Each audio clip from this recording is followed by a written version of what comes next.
We're excited to be here in Paris for our second immersion trip.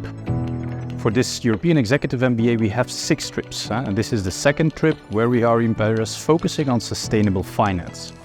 The reason we go on these immersion trips is to make sure that all of the knowledge that our participants have built throughout their normal courses then flow together in a very compressed 5-day format. So for people who really want to travel, but still don't want to spend too much time away from home or away from work, this is an ideal format.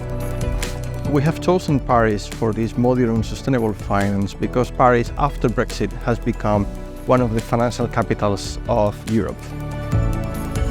What we hope that the participants will learn by the end of the module is a holistic overview of sustainable finance. Because sustainable finance has brought us finance. It goes from corporate finance, traditional corporate finance, to philanthropy, to asset management, to investment decisions, to corporate loans. There's so many aspects, and what we try to bring in this module are the lenses of sustainability in all these aspects of finance.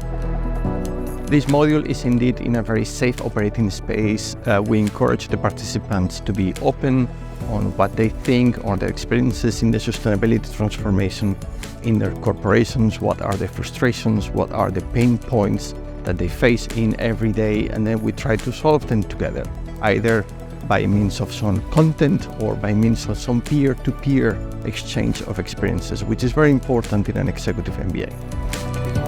It's the interaction between real-life knowledge, that action-based learning, bringing an academic angle, and exchanging information with your peers that really makes this an immersion trip.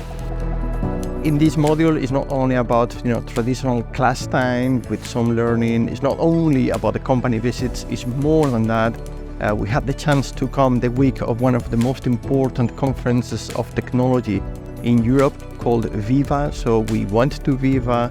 We also had the chance to be the same week as one of the Vlerick alumni reunion events. So we also had the chance to join this event with the Vlerick alumni, and that was very enriching for everyone.